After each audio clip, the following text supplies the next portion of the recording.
Welcome back to another week of Eye of the Storm, a Guelph Storm podcast with myself, Ryan Drury, the voice of your Guelph Storm on Rogers TV, and I'm very pleased to be joined by a very special guest. This guy put on quite a show during the Teddy Bear toss game against the Kingston Frontenacs. As a matter of fact, he earned his first career OHL victory in that contest. Ladies and gentlemen, Zachary Jovanovski. Jovo, how are you, man? Not bad. Yourself? I'm doing great. And I mean, let's talk a little bit more about that. Obviously, congrats are in order. Your first career win, your first career appearance at home in the cage. Take us through how you were feeling when that final shootout move went down and Leo Serlin scored to end it. How are you feeling absorbing that you just won your first OHL game? Well, obviously going into overtime, the nerves were there for sure because I went in relief and against Ottawa, and in overtime I was too worried about the shootout in overtime, right? So I let the shootout get ahead of me. But against Kingston, I tried to play my game, just play calm and just worry about the next shot, and that's how I was able to get through it. Well, you certainly did that. And I mean, throughout the game, it was really exciting. And I guess we'll start with the teddy bear goal. Obviously, Lev Katzen scores that. How special was it for you to be on the ice for that and be in the net to see all those teddy bears come tumbling down? It was a surreal moment, right? Like I never thought I'd even get a start anytime soon, let alone the Teddy Bear game, an important game of the year. And obviously winning feels good, right? Teddy Bear game, and I know we were on a couple game slide there, so right, so it feels good to get back in the win column too. Pretty good moves that day by Lev Katzen. What's it like watching that guy? I mean, he's one of the newer faces on the team alongside yourself. Obviously, you were drafted a year ago, but I mean, you're really starting to make your mark now. What's it like watching that guy operate out there from the crease? No, he's unreal. It's the way he sees the ice, the plays he makes. It's just great to watch. He's an amazing player. It was a huge pickup for Guelph.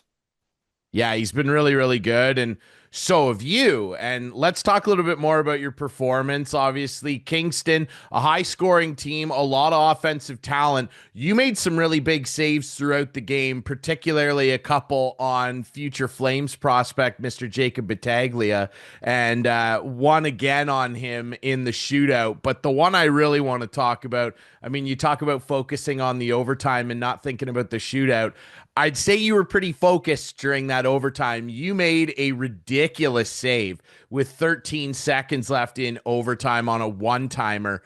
What's going through your mind as a netminder as you see that play develop? Because you got up calm as a cucumber, like nothing special happened, but the whole arena was in awe of that glove save.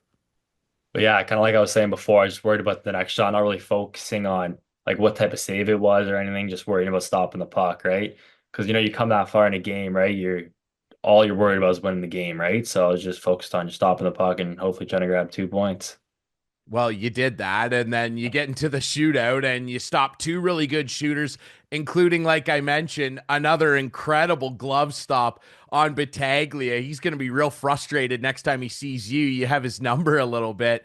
As he comes in and makes that move, I mean, he's one of the shiftier guys in the OHL when it comes to hands. He pulled off a great dangle, but you made a better save. How were you able to kind of stick with him there? Like, what's going through your mind when a guy like him is coming in unchallenged one-on-one? Well, for him, when I went to the bench there before the shootout, BG, he was telling me about the guys, and he was like, if Battaglia comes down, just know he's gonna try to dance you and do something fancy, right? So it's kind of preparing him making a move first. So I was trying to play patient, hold my edges there, and kind of waited for him to make the first move. Well, you certainly outweighted him. And Yeah. again, congratulations, because you were absolutely deservedly the first star of that contest. Everybody was very excited for you. I'm sure it was a nice moment, too, for you and your family. And of course, your teammates down in Ayr. I had the executive committee texting me during the game, and everybody was so excited for you. What was the moments after the game like for you to kind of share with friends and family and teammates? Obviously, it was a great feeling, right? The guys in the air group chat texted me. It's just a great moment, right? Just, yeah, it just felt really good after winning that game. Let's talk a little bit about your time in Ayr. Obviously, you've played a bulk of your games this year with the Ayr Centennials, who are having an unbelievable run right now in the GOJHL. As we record this, they're ranked second in the power rankings behind only St. Mary's. You've been a big reason for that. I mean, your numbers are stellar. You got a 911 save percentage, couple shutouts. And when you made that start in Guelph against Kingston, that was coming off the back of back-to-back starts for the Yeah. Centennials. Like, I don't think anybody has to worry about you getting tired or anything. I No. mean, you played like three straight incredible games, but particularly with the Centennials, what's working so well down there, and what's that group like for you to play with? Obviously, the big thing is how close we are in the room, right? Like no one's scared to talk. Everyone's tight. We go out sometimes together as a team, right? Just team bonding. So I think that's a big part. Is like the team chemistry. Yeah, and we got great depth in that squad. We got great forwards, great defense, and obviously we have a good goalie tandem going on right now. So yeah, I think that's key to our success in there. Absolutely, and you're able to experience it too with some guys that have, suited up in Guelph Storm colors this year as well. Dawson Morris down Yeah. there with you, Daniel Barahowski, the Bear, he's down there with you too. That must be pretty unique too, to be able to kind of experience playing in both leagues with some teammates. Yeah, exactly. Obviously, it's nice having guys that go up and down with you. Because I know the one day, I think it was it Kingston. We drove to, or no, not Kingston, different team. We would drive together up to Guelph, right, when we're both there. Same with Mo, we drive him up there quite a bit. And it's just nice sharing similar experiences.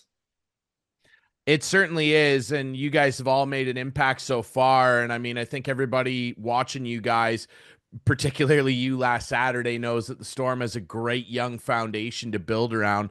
I want to go back in time with you a little bit. Obviously, you're from the Tecumseh area.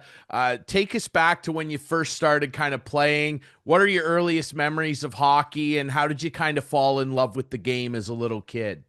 When I first started, really young, obviously, I was playing forward until just before I think like seven, maybe. I was really young. And I played goalie once because you know how when you're younger they switch out every week or whatever for goalie. Tried it, fell in love with the position, and yeah, from there on, I just kept playing goalie. So I know that, hockey parents are very special. Hockey families put up with a lot. I feel like that's extended one step up with goalie parents. Yeah. I mean, what was that kind of reality like for your parents? Did they kind of take to it quickly like you did, having to be the goalie parents, or did it take them some time to kind of adjust, like, oh geez, we're the goalie parents now? Well, I think they're more adjusted now, but well, my dad, not so much my mom, obviously, because she's still real nervous every game, right? So yeah, I feel like they've adjusted fairly well, but obviously there's still nerves going in every game, right? Because technically their son's kind of the spotlight of the game, right? Because you make a mistake, everyone can see it, right? As a defense or a forward, you make a mistake, you just go back to the bench and no one really notices it, right? So obviously there's Well, nobody really notices it when a goaltender like you goes in and makes a big save. You clean up all your teammates' mistakes. yeah, That's kind of the cool part about playing the position that I've always thought of. And I mean, you mentioned your mom being nervous and stuff. Like, I remember, goalie mums. I think that that's a common theme. I remember seeing. I'm a Caps fan, and there used to be all those videos of Braden Holtby's mom in the crowd, and she'd be covering her eyes. yeah, Is your mom like that? yeah. Same idea. She doesn't yell or anything at the game. She just sits there by herself and just focuses in and just kind of does her own thing. So tell us a little bit about your hometown, where you're from, what's special about it, and what's great about the hockey culture there. Well, I'm from Tecumseh Lakeshore, right in the middle, really close to Windsor. It's probably what most people would know. It's about 20 minutes away from Windsor, but it's just a small little area. Couple so the closest AAA team are Windsor and Sun County. Where I played for Sun County my whole AAA year or whatever it's called, and then played Double A. So there's good hockey up there. There's Double A, Triple A, Single A. So there's a lot of hockey teams around that you can go to. Just great developments, a bunch of great development coaches down there, great resources. So yeah, it's a good place to play if you want to play hockey. I'm sure, being so close to Windsor, you probably attended a number of Spitfires games as a Yeah. family and as a kid, and I'm sure that inspired your journey a little bit. When you were a young player growing up, who were some guys that stuck out to you that really inspired your play as a goaltender? Who comes to mind when you think of guys that really made you want to continue playing? I'd say DiPietro, right? Because you know him, he's playing the AHL now. He's a great goalie. But just watching him, saves he'd make, how easy he makes them look, right? It's kind of who I'd thrive to be. And it's pretty cool now. I've been on the ice with him a couple times recently, just training. It's just cool to see how you saw him when you were in the same position, right? So it's just cool to see where you can kind of go after so many years in the OHL.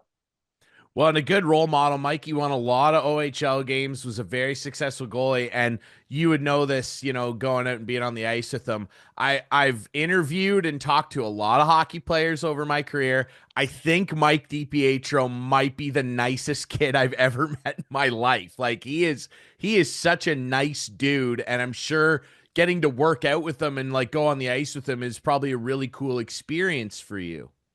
Yeah, he's an unreal guy, just great person overall, and an even better athlete, right? So obviously that's why he's gone so far, right? Not just how good he is at hockey, it's how good of a guy he is. Yeah, he's a super kid for sure. And I've heard the same things about you. And I want to ask you, when you were playing minor hockey, you start playing double A, triple A, you're with Sun County. When did you start to think that the OHL might be a realistic opportunity for you? Honestly, like going into U16 year, I kind of knew about it, but like I wasn't really like focused on it until I got an email from London. I was like, is this real, right? Like I wasn't really sure how the process worked. And from there on, I was kind of more focused on going to the OHL after I got that one Zoom meeting. It kind of, I don't know, because I was kind of not really focused on it because I wasn't really sure how the whole process worked of getting drafted and I don't know, teams seeing you. And then I got invited to the combine. And then from there, I was just like ready to go, right? And hopefully get drafted and get signed and play some games, right? Well, you did that and you've achieved that, and now you're a winner in the OHL. But what was that moment like for you when you got drafted? Take me to that moment with yourself, your family. What was it like receiving that phone call? It was surreal. Well, I got I saw it on the TV first, so I didn't even know anything before that. So on the TV, and you know how sometimes the TVs are delayed. I had a couple of my friends texted me, "Hey, like good job, right?" Um, and then from there on, I got calls from like Windsor Star, George, right? It was just a great moment to spend with my family. Just something I won't forget. Absolutely, and you shouldn't, and you won't forget that first win either.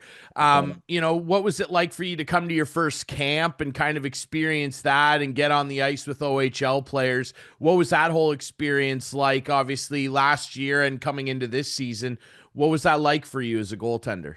Obviously, going to my first camp, really nervous because I didn't know what it was going to be like. I've never attended a camp like that.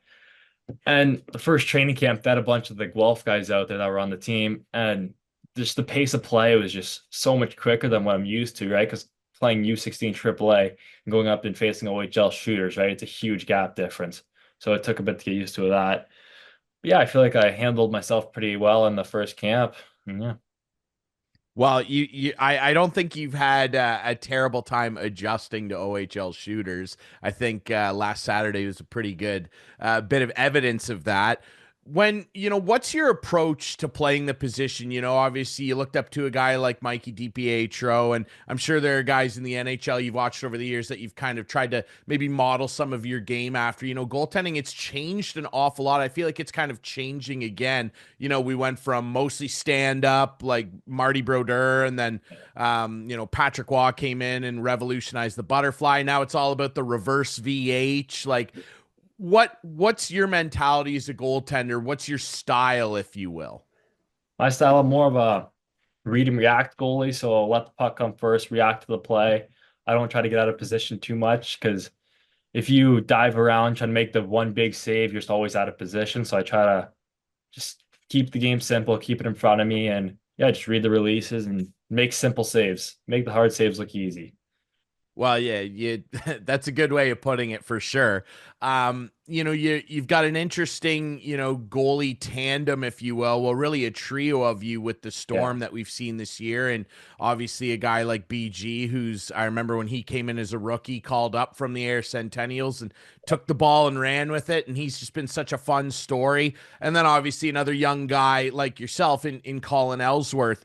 What's it been like kind of working off each other, and especially for you two young guys being able to kind of work with BG, who's a smaller guy, but I mean, what's that been like? What's the relationship like between the three of you?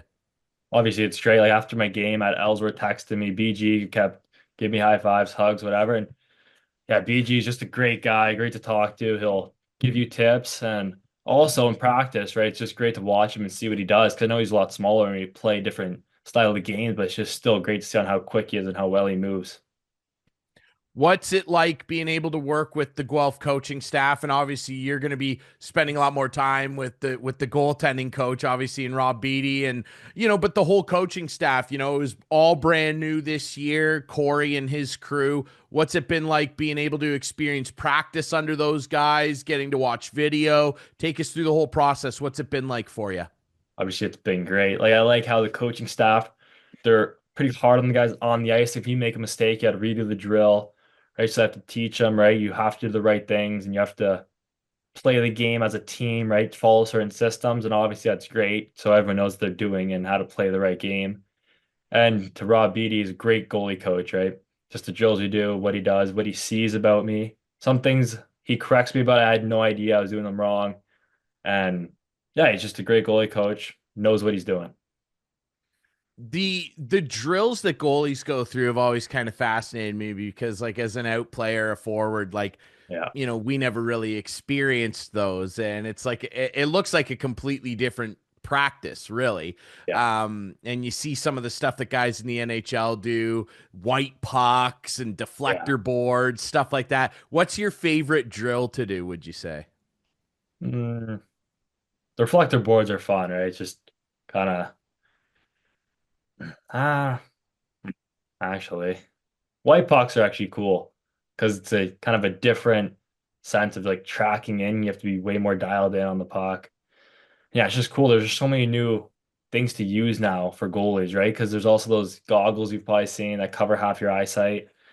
And yeah, it's just the way how it kind of evolved so much since, I don't know, years ago, right? And how much it changed.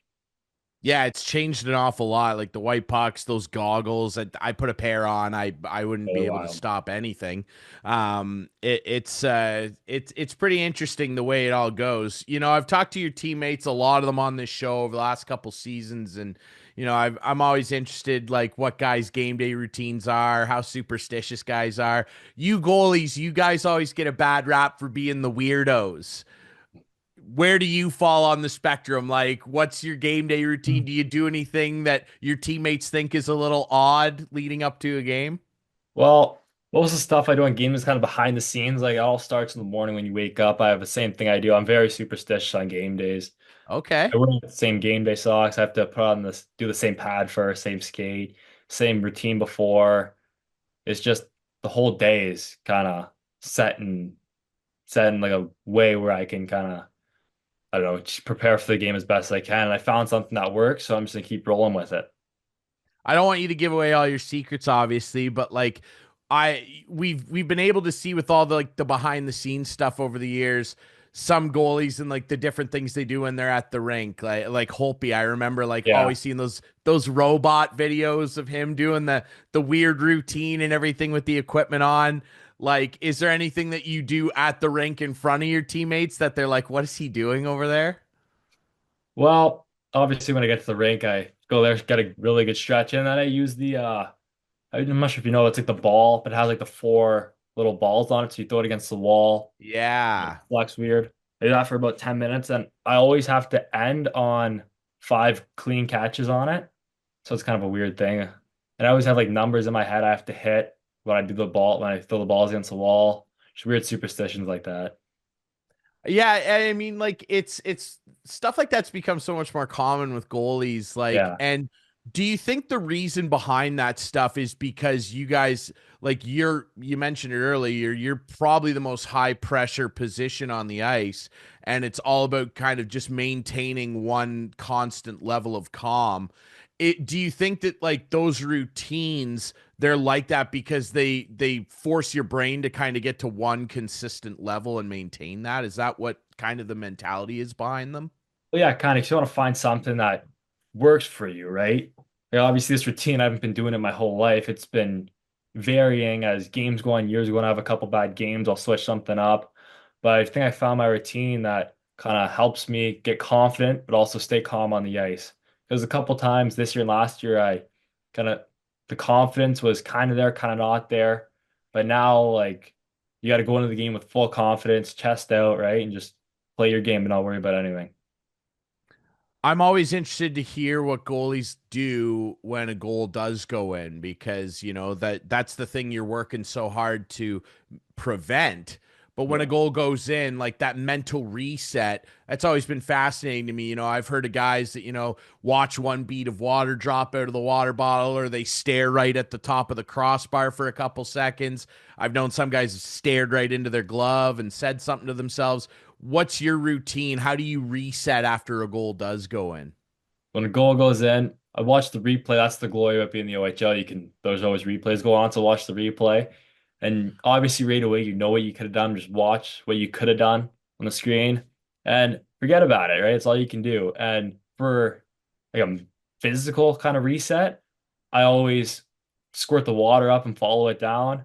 Then I drink it and I put it in my face and then down my chest. It's kind of a thing I do. And you'll see me throughout the game. I always squirt water in my face. Like it's just kind of thing I do mostly after every whistle. So it's kind of my reset. Hey, I think that's pretty common. I think that stuff like that's becoming a lot less weird, if Yeah. you will. I think that that's common practice among a lot of goalies. When you were growing up, obviously living pretty close to Windsor, I don't want to assume, but I mean, if you were to be an NHL fan, would it be safe to say the Red Wings played a role? Yeah, I'd say so. Obviously, it's easy to kind of go out there and see games, right? It's kind of the only team close to me besides Toronto, but still a 4 hour hike. So yeah, it's nice getting out there every now and again to the Wings games. Do you consider yourself a big fan of NHL? Like when you were a kid, were you a big fan of any team, or did you kind of just ride the wave and watch players more? I was a big Pittsburgh guy when Fleury was there. I was a huge Fleury fan. My whole room was Pittsburgh. Nice, But nice. now that Fleury's gone, my interests with teams kind of go around, right? Usually pick a team in the playoffs that I'm sticking with. But yeah. There you go. Okay. Well, I'm sorry that I mentioned earlier that I'm a Capitals fan. I feel like I feel like that could have gone off the rails a little bit. Pittsburgh, There you go. Washington. That's You're not right. good. We've both got cups now. It doesn't matter. It's all Exactly. good. And hopefully you're gonna win one someday. What's the best part about being in the OHL? Obviously, as a goaltender, you're just at the start of your journey. Yeah. I mean, you're just a young kid. I think that we're probably going to see a lot more of you going down the stretch here this season. But what's the best part about your OHL journey so far and your GOJHL Yeah. journey? Great league. I love the GOJHL. I've covered it for years. What's the best part about being involved in those leagues? Well, I'll start with the Goj. Obviously, it's just great. Just the chemistry our team has, like I was saying, the bonding, just how close our group is. So that's probably the best thing for my air team. But for the OHL, just playing games with them, just the fans, just going out there having 4,500 fans cheering you on. It's just a great feeling. And obviously a confident booster when you make a nice save, the fans go crazy. Just builds your confidence completely. As a goalie, you guys obviously have a bit of a different routine than some of the players. And I've talked to everybody pretty much on the team. I know the room's a big country room, although obviously, with Cam departing to London, I heard that he was always in charge of the aux cord. So Yeah. I don't know if there's an opportunity for the room to change a little, but where do you fall on the music spectrum? And particularly, what do you like to listen to get you pumped up or locked in, whatever you want to term it as? Well, I usually listen to AirPods before the games for warm-ups, but I'm usually like a SoundCloud mix guy, so just like 20-minute songs that have a bunch of mixes and different songs in them. I feel like those get me going, so I've been kind of sticking with that for a bit. Is it mostly like, techno, like pump up stuff, or is it more Not like that. chill? It's more like rap songs mixed with like Okay. intros, just kind of mixes in and out of that. There you go. Right on. Are Yeah. there any favorite artists on your iPod shuffle that do people even have iPods anymore? Am I dating myself with that? A little bit, Are just there any iPhones, favorite? yeah. Yeah, it's just on the phones now. Yeah. iPods. Yeah. I remember getting one when I was like 13, 1,000 years ago, and thinking it was the coolest thing ever. Yeah, I Your know. phone. I'm sure you're Yeah. listening on your phone, Yeah. Spotify, Apple, whatever. Are there any favorite go-to artists when you're just kind of chilling, hanging out? Just chilling, hanging out. I'd say Zach Bryan. That's a Right. popular one. Yeah. Kind of a new fan to him. I was Morgan Wallen. Then I switched over to Zach Bryan when he started getting a little popular. His songs are just great. They're just nice songs if you want to relax, right? So if you preferred, the aux cord would still be cranking the country stuff out in the dressing room then. Just to a certain extent, right? Pre-game, you obviously have to get tunes that pump you up, right? I'm not sure if Zach Bryan will get you going, but I yeah, what typically goes on in the room when the boys head out there? I know like they like their rap stuff, yeah. maybe a little techno stuff. Jake Carabella did admit to me on this show last year that he's a Swiftie. So I don't know if there's any Swift getting dropped to pump everybody up. I don't think so. But what's typically getting thrown on back there? Just rap songs in the walkout, right? Just a nice rap song that everyone knows, can jam to on the way out, just get pumped up. But I feel like Swifty comes on every now and again post game after a win. Yeah, that's when Swifty comes out, That's when the when, yeah, wins happen. So exactly. do you remember what came on when you walked into the room as a victor in the OHL for the first time? I don't remember, I don't remember what it's called, but yeah, I'm not sure actually. Was there Taylor Swift though? Did any Taylor Swift come out? I don't think so that day. Wow, Yeah, okay. I feel like in the past there Interesting. has been some Swift. Okay, fair Yeah, enough. Well, we'll reconnect and we'll yeah, when you win your next game, which will probably be soon, and I want to get the lowdown on what went down no, of in course. the room after. Obviously road trips are a big part of both the GOJHL and the OHL. What's your road trip routine on the bus? Are you a big cards guy? Do you kind of keep to yourself? Are you watching movies? What's your routine there? It depends. Usually music and movies, just kind of hanging out, chilling, grab a nap, just nothing too specific. And yeah, just kind of do my own thing most of the time. Obviously, chat with the guys, but yeah, usually just hanging out by myself. Are there any movies or shows in particular that you kind of have as a go-to when you're traveling? Before it was Shameless. I'm sure you know what that is, Okay. right? Yeah. Yeah, it's a good one. Watching that, but obviously I finished it. So now it's just kind of picking random Christmas movies to watch. What? Okay. Good topic here because Christmas is around the corner here. Yep, Favorite Christmas movies? Do you have a few that come to mind? yep. I got Christmas with the Cranks Yeah, that's a good one. and Four Christmases. That's a good one. Wow, unexpected answers. Most guys Yeah, throw out like Elf, the oh, Grinch. I yeah, love the Grinch. Like just a we all love classic. those. I appreciate those answers. That's a different one than what I might Yeah. have expected. I need you to settle a debate for Okay. that's gonna keep raging, I think, online. And I got into it the other day with Mike Farwell with Kitchener. Is Die Hard a Christmas movie? Mm, I don't think so. You don't think? Okay, that's Oh, fair. either way. I mean, I understand people's logic. It happens at Christmas, but Yeah. there's not a lot of Christmas stuff that No. occurs during it. So I could go both ways. Yeah. I think I just like bugging people saying it's a Fair Christmas enough. movie. So yeah. Um, when you were growing up, I'm sure sports movies, obviously for all of us, we loved our sports movies. Do you have Yeah. any favorites within that genre? Because a good sports movie gets you pumped up. Yeah. Obviously, Goon. It's a classic for a Oh, hockey guy. awesome movie. Yeah, Sean Yeah. William Scott. That's a Gotta good love it. one. Yeah. Goon spectacular. I'm sure somebody along during your life has sat you down and made you watch Slapshot at some point. Yeah. Slapshot's a great one too. Yeah, that's good. The tradition lives. The Yep. tradition lives. That's fantastic, man. Well, hey, I really appreciate your time. Congrats again on your first career Thank you. win. What a win it was. First star of the game. stunning saves in overtime in the shootout, man. It was so much fun to watch that.